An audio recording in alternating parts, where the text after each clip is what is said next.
Okay. Good morning to any replayers. If you're a replayer, you can still participate. You can tap on the screen for hearts. You can, of course, share the broadcast, and you can also follow me on Twitter or Snapchat to ask questions. So I'm doing a mobile broadcast or a guest broadcast from a different location. So I'm just improvising a little bit. But welcome to my daily. Hi, Candy Thorn. My daily money habits broadcast. I do a money habits broadcast. Hi, Tess. And I do a daily money habits broadcast to help people develop better money habits. And so my name is Joannazarach, and I talk about a variety of things that you can do to give you a better financial insight into your financial life. So on Mondays, I talk about Mint, and I do Mint. So today what I want to talk about is Mint categories, and to really focus on the things that matter. And I think sometimes people get overwhelmed when they go into Mint and they try to categorize their transactions. And one of the questions that first they like, what is this transaction and how do I categorize it? And one of the things that I want people to focus on is to really just do a few types of categories that are specific, that'll give you insight and that matter. So sort just when you first start, it's okay to just sort the major categories. So every transaction does have to go in a category, but doesn't have to be overly specific. And what you can do, thank you for inviting your followers. What you can do is you just want to understand like the current areas of your lifestyle financially, like where do your finances go, where does your money go, and then how is your cash flow impacting, right? Because all you're really trying to understand is how money moves through your life, both coming in and going out. And the going out part is one of the most most mysterious to people when they're like, I don't know where my money's going. So this is really the idea of Mint when it comes to transactions, is to figure out where your money's going. The other area that I want people to really focus on is for tax purposes. What do I mean by tax purposes? There's like 2 or 3 areas that are really important. So first one I just really want to emphasize is if you're a business owner of any type. I think sometimes people don't think of themselves as a business owner. So yeah, thank you. If you're a business owner, if you generate any income that's not on a W-2, so you are, maybe you're doing some side gigs, right? Maybe you're driving Uber. There's a lot of other things in which you're generating an income, and you need to start tracking your expenses that you're contributing towards it. So that's why I'm a big into tracking things. So whenever money goes out and it's related to your business, and again, if you're self-employed, it's a business, make sure you're tracking that. You just make up a category that's meaningful to you, so that you're not don't need to categorize it within Mint because it's not set up that way. That's going to help you.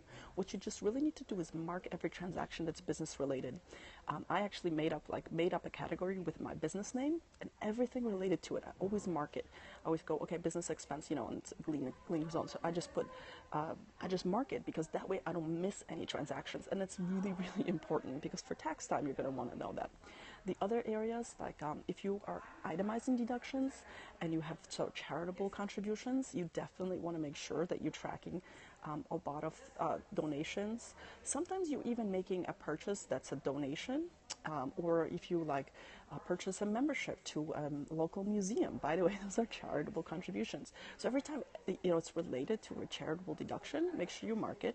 If you have a lot of medical expenses or any health expenses, you need to mark them because you may have a flexible spending account or health savings account, so you need to keep track of your medical stuff.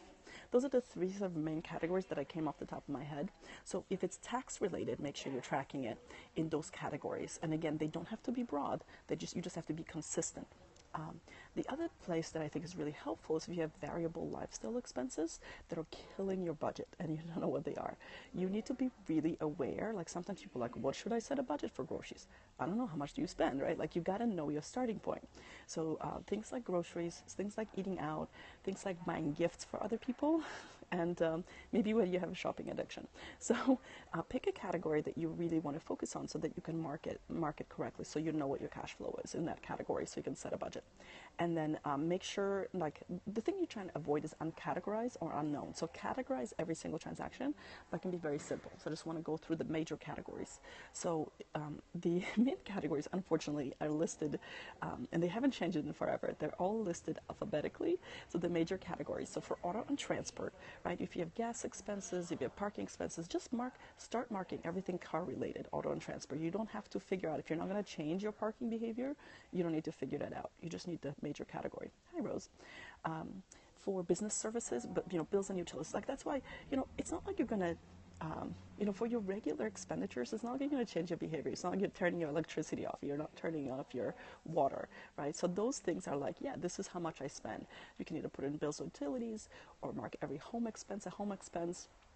Again, keep the category. It's okay to keep the categories broad. You don't need to really know how much you're spending this particular thing. You just make sure that the more important thing is to categorize everything, not to categorize it specifically. So business services, again, that's where I use my business expenses. Again, Mint's not set up to really help you through that, but make up a category for your with your business name and mark every single thing that you're spending on your business, because again, it's going to help you tax time. Entertainment, right? Like that's a lifestyle category. So make sure you're marking things entertainment. Fees and charges. As you know, I harp on fees, so you want to get some insight into what you're paying in fees. If you're spending a lot of money on that, whether it's bank fees, whether it's credit card fees, whatever it is, be aware how much money you're spending in the category. Gifts, I think gifts and donations, and so both, it has gifts. When you're buying gifts for other people, understand that's a source of expenditure that you could probably eliminate if it comes to it, right? If you're cash flow challenged. Donations, again, for charitable contributions. Kids, if you do have children, one of the things is you need to figure out how expensive children are. They're very, very expensive. That's my number one spending category, beyond much more than my mortgage and all housing expenses.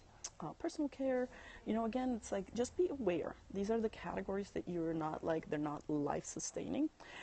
You want to know if you have pets, know how much your pet is costing, right? If you have multiple pets, that could be a pretty big expenditure. Taxes, again, if you're paying estimated taxes, make sure you're marking those checks down so that you're not wondering how much did I pay in estimated taxes. It's very, very clear. And then, travel. And again, we're trying to avoid the uncategorized mark.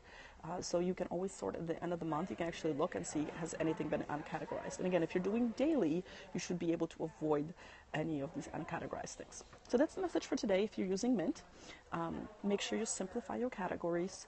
Make sure you develop a system in which broad categories are fine, and focus on the categories that matter. So if it's tax related, and then if you're trying to control a certain aspect of it, but if it doesn't change, it's not like a surprise. It's not like you're going to be like, oh, how much did I spend on rent this month, right?